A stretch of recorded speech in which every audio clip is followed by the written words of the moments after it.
Hello everyone, welcome back to online study zone.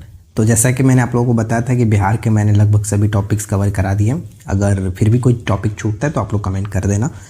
और आज इस वीडियो में हम बात करेंगे बिहार पंचायती राज व्यवस्था। तो जैसा कि आपको पता ही है कि यहाँ से कई सारे क्वेश्चंस पूछ जाते हैं, आपके पेपर के लिए बहुत इंपॉर्टेंट टॉपिक है। तो इस वीडियो के साथ आखिरी तक बने रहिए, हम सब कुछ यहाँ पर कवर करने वाले हैं। तो ज़्यादा समय ना दें, चलिए इस वीडियो को शुरू करते हैं। सबसे पहले हम बात करते हैं कि बिहार पंचायती राज व्यवस्था कब लागू। तो देखिए, बिहार में पंचायती राज व्यवस्था सर्वप्रथम बिहार पंचायत समिति एवं जिला परिषद अधिनियम 1961 के तहत अस्तित्व में आया था, जिसे 17 फरवरी 1962 को कानून का दर्जा प्राप्त हुआ और इसे लागू किया गया। ठीक है, जैसा कि हम जानते हैं बिहार या फिर अलग अलग कुछ स्टेट्स हैं जहाँ पर मतलब बिहार में मोस्टली स्टेट में त्रिस्तरीय पंचायती राज व्यवस्था लागू की गई। बलवंत राय मेहता समिति की जो सिफारिश थी त्रिस्तरीय पंचायती राज व्यवस्था की, उसी को फॉलो किया जाता है। लेकिन कुछ कुछ स्टेट हैं जहाँ पर त्रिस्तरीय के अलावा 4 स्तरीय भी हैं, 2 स्तरीय भी हैं। ठीक है, तो फिलहाल हम वहाँ तक नहीं जाते, सिर्फ और सिर्फ इसमें बात करते हैं कि बिहार में त्रिस्तरीय प्रशासनिक व्यवस्था है, जिसमें पहला स्तर पर ग्राम पंचायत आता है, दूसरे स्तर पर आता है पंचायत समिति और तीसरे स्तर पर जिसे सर्वोच्च स्थान पर रख सकते हैं हम लोग जिला परिषद। ठीक है, इन्हीं तीनों के बारे में डिस्कस करते हैं। तो यहाँ पे अगर हम देखेंगे 73वें संविधान संशोधन 1992 के तहत पंचायती राज व्यवस्था को संविधान की 11वीं अनुसूची में जोड़ा गया था। इसी संदर्भ में बिहार पंचायती राज अधिनियम 1993 में ही पारित किया गया और बिहार में भी त्रिस्तरीय प्रशासनिक व्यवस्था कायम है। ठीक है, तो बिहार में त्रिस्तरीय जो कि प्रशासनिक व्यवस्था है और इसी के अंतर्गत हम सबसे पहले स्टार्ट करते हैं ग्राम पंचायत। पॉइंट टू पॉइंट ही बात करेंगे, एक्स्ट्रा कुछ नहीं। जो आपके पेपर के लिए इम्पॉर्टेंट है उसी पर हम लोग फोकस करेंगे। तो पंचायत समिति, तो जैसा कि हम जानते हैं पंचायतों के गठन के बारे में अगर हम बात करें तो अनुच्छेद 40 में ये बात कही गई है, आपको पता ही होगा। जब हम पढ़ते हैं राज्य के नीति निर्देशक तत्व तो उसमें 36 से 51 के तहत आपको अनुच्छेद 40 में देखने को मिलता है कि ग्राम पंचायतों का जो संगठन है वो अनुच्छेद 40 के अंतर्गत आता है। ठीक है, तो पंचायती राज व्यवस्था के अंतर्गत सबसे निचले स्तर पर प्रशासनिक कार्यवाही के संचालन हेतु ग्राम पंचायत का गठन किया जाता है। बिहार में सामान्यतः लगभग 7000 आबादी पर एक ग्राम पंचायत की व्यवस्था की गई है। ये याद रखेंगे, लगभग 7000 आबादी पर। ग्राम पंचायत पर महिलाओं की भागीदारी बढ़ाने हेतु बिहार पंचायती राज अधिनियम 2006 में संपूर्ण सीटों में 50% सीटों का आरक्षण किया गया। पहले जनरली हम जानते थे 33% था, लेकिन जब से बिहार पंचायती राज अधिनियम 2006 आया तो उसमें महिलाओं के लिए सीटों की जो संख्या है वो 50% कर दी गई है, आरक्षण 50% दे दिया गया। ठीक है, तो ये पॉइंट इंपॉर्टेंट रहेगा, इसे अच्छे से याद रखना। अब यहाँ पे 2 चीज़ जो है वो अच्छे से समझिएगा। बैठक की जो अवधि होती है, यानी ग्राम पंचायत जो ग्राम सभा है इसकी जो बैठक होती है, बैठक की जो अवधि होती है वो ग्राम सभा की बैठक समय समय पर होगी, लेकिन किन्हीं 2 बैठकों के बीच का जो अंतराल होना चाहिए वो 3 महीने से ज़्यादा नहीं होना चाहिए। ठीक है, 3 महीने से अधिक नहीं होना चाहिए, ये चीज़ ध्यान रखेंगे। अब बात आता है कोरम या फिर गणपूर्ति जिसको कहते हैं, मतलब कि किसी भी कार्यवाही के लिए इतने लोगों का होना आवश्यक है, अगर नहीं होंगे तो फिर नहीं होगा बैठक, ये चीज़ माना जाता है कोरम।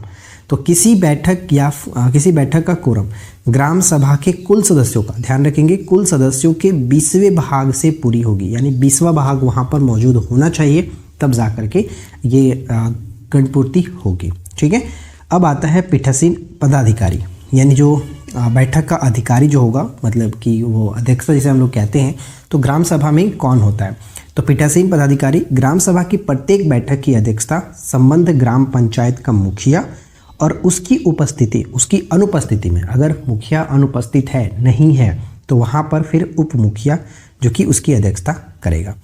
अब यहाँ से एक प्रश्न ये पूछा जाता है कि त्याग पत्र के बारे में। ठीक है, यानी कि जो मुखिया होंगे, उप मुखिया होंगे, वो अपना त्याग पत्र किसको देंगे? ध्यान दीजिएगा कि ग्राम पंचायत का सदस्य अपना इस्तीफा मुखिया को देता है, लेकिन अगर बात मुखिया की आती है तो मुखिया अपना त्यागपत्र जिला पंचायती राज्य पदाधिकारी को देता है। साथ ही साथ उप मुखिया भी अपना अगर त्यागपत्र देना होगा तो वो भी जिला पंचायती राज्य पदाधिकारी को ही देगा। ये चीज़ ध्यान रखेंगे, ना कि वो मुखिया को देगा। ये पॉइंट इंपॉर्टेंट है, कंफ्यूज कर सकता है, तो याद रखिएगा कि मुखिया और उप मुखिया दोनों जो होंगे वो अपना त्यागपत्र जिला पंचायती राज पदाधिकारी को देंगे। ठीक है। ग्राम पंचायत की अवधि कितनी होती है? 5 वर्ष, यानी पंचायत की बैठक के पहली तिथि से 5 वर्ष होना चाहिए। बैठक बुलाता कौन है? तो मुखिया द्वारा बुलाई जाती है।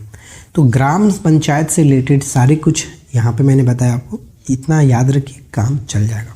ठीक है, चलो आगे बढ़ते। अब नेक्स्ट पॉइंट आता है हमारा पंचायत समिति, जो कि दूसरा भाग है। प्रखंड स्तर पर प्रशासन को संचालित करने के लिए पंचायत समिति का गठन किया जाता है।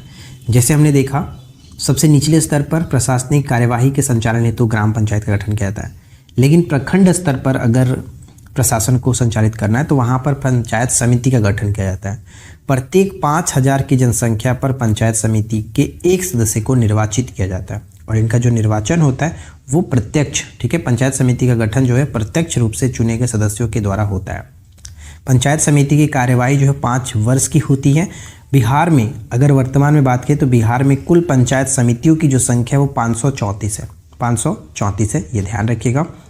अब यहाँ पर एक प्रश्न ये बनेगा कि पंचायत समिति के प्रत्येक सदस्य को समिति की बैठक में मतदान का अधिकार होगा, यानी पंचायत समिति के प्रत्येक सदस्य को समिति के बैठक में मतदान करने का अधिकार है, लेकिन प्रमुख एवं उप प्रमुख के निर्वाचन या फिर हटाए जाने के विषय में निर्वाचित सदस्यों को ही मत देने का अधिकार होगा। ठीक है। अब आता है बात फिर से कि यहाँ पे जो प्रमुख और उप प्रमुख की बात की जा रही है। जैसे हमने ग्राम पंचायत जब देखा तो उसमें जो प्रमुख होते थे वो मुखिया और उप मुखिया होते हैं। यहाँ पर प्रमुख और उप प्रमुख होते हैं। तो प्रमुख जो होंगे वो अपना त्यागपत्र किसको देगा? तो प्रमुख जो है अपना त्यागपत्र अनुमंडल पदाधिकारी, अनुमंडल दंडाधिकारी इसको कहते हैं, जिसे एसडीएम कहा जाता है। ठीक है, एसडीएम। और उप जो प्रमुख होंगे, उप प्रमुख अपना त्यागपत्र प्रमुख को देगा, या फिर अगर प्रमुख अनुपस्थित है तो फिर उस स्थिति में एसडीएम को देगा। ठीक है, तो ये चीज़ ध्यान रखिएगा, कंफ्यूज नहीं करना है, पेपर में इंपॉर्टेंट चीज़ है, ये पूछा जाता है। नेक्स्ट आते हैं कि पंचायत समिति का कार्यावधि कितनी होती है? तो उसकी पहली बैठक की निर्धारक तिथि से 5 वर्षों तक की होगी। मतलब जिस तरह से हमने ऊपर में देखा उस तरह से यहाँ पर भी है। अब यहाँ पर अगर कोरम की बात करें तो देखिए, पंचायत समिति के लिए कोरम की बात करें तो पंचायत समिति के कुल सदस्यों में से आधे सदस्यों की उपस्थिति में पंचायत समिति की बैठक का कार्य संवार के लिए कोरम बनेगा। यानी कहने का मतलब ये हुआ कि जिस तरह से हमने ग्राम सभा में देखा, यानी कि जो ग्राम पंचायत में देखा था कि किसी बैठक का कोरम ग्राम सभा के कुल सदस्यों के 20वें भाग से पूरा होता है, उसी तरह से यहाँ पर अगर हम पंचायत समिति की बात कर रहे हैं तो उस स्थिति में कुल सदस्यों के आधे सदस्यों का उपस्थित होना अनिवार्य माना जाता है, तब जाकर के कोरम पूरा होता है। थर्ड पॉइंट आता है जिला परिषद। तो जिला परिषद में क्या है? पंचायती राज्य की सबसे ऊपरी संस्था है जिला परिषद, जिसमें लगभग 50,000 की आबादी पर एक जिला परिषद का सदस्य होता है, जिसे जिला पार्षद कहा जाता है। इसका निर्वाचन भी प्रत्यक्ष मतदान के द्वारा होता है। ठीक है, प्रत्यक्ष मतदान के द्वारा होता है। नेक्स्ट पॉइंट आता है कि जिला जो परिषद होते हैं इनका कार्यावधि जो होती है कितना होता है, समय कितना होता है? तो प्रत्येक जिला परिषद की कार्यावधि उसकी पहली बैठक की निर्धारित तिथि से अगले 5 वर्षों तक की होती है, ये भी याद रखें। सेम टू सेम उसी तरह से। अब अध्यक्ष और उपाध्यक्ष का निर्वाचन की बात करना है तो ध्यान दीजिए, राज्य निर्वाचन आयोग के निर्देशन, यानी राज्य निर्वाचन आयोग के निर्देशन, नियंत्रण एवं पर्यवेक्षण में जिला परिषद के निर्वाचित सदस्य यथाशीघ्र अपने में से 2 सदस्यों को क्रमशः अध्यक्ष और उपाध्यक्ष के रूप में निर्वाचित करेंगे। अब सबसे इम्पॉर्टेंट पॉइंट यहाँ पे ये आता है कि इन जो त्यागपत्र की बात, क्योंकि प्रश्न जो पूछा जाता है ज़्यादातर वो त्यागपत्र से पूछा जाएगा, कोरम से पूछा जाएगा, बैठक से पूछा जाएगा, तो बस ये थोड़ा सा चीज़ याद रखो। अब देखिए, अध्यक्ष और उपाध्यक्ष का जो त्यागपत्र होता है, इसमें क्या हुआ कि जिला परिषद अध्यक्ष जो होता है, अध्यक्ष अपना त्यागपत्र जिला दंडाधिकारी यानी डीएम को देगा, और उपाध्यक्ष अपना त्यागपत्र अध्यक्ष को देगा। एक बार शुरू से रिपीट करते हैं। जो हम ग्राम पंचायत में देखे थे, ग्राम पंचायत में जो प्रमुख होता है ग्राम पंचायत का, वो कौन होता है? मुखिया होता है, और उसकी अनुपस्थिति में उप मुखिया होता है। तो मुखिया और उप मुखिया दोनों जो होंगे वो अपना त्यागपत्र जिला पंचायत राज्य पदाधिकारी को सौंपेंगे। ठीक है।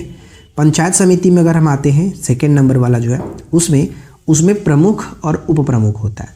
तो जो प्रमुख होगा वो अपना त्यागपत्र अनुमंडल दंडाधिकारी यानी एसडीएम को देगा, और उप प्रमुख मतलब उप जो प्रमुख होगा वो अपना त्यागपत्र प्रमुख को देगा, या फिर अगर प्रमुख अनुपस्थित है तो फिर एसडीएम को देगा, ठीक है।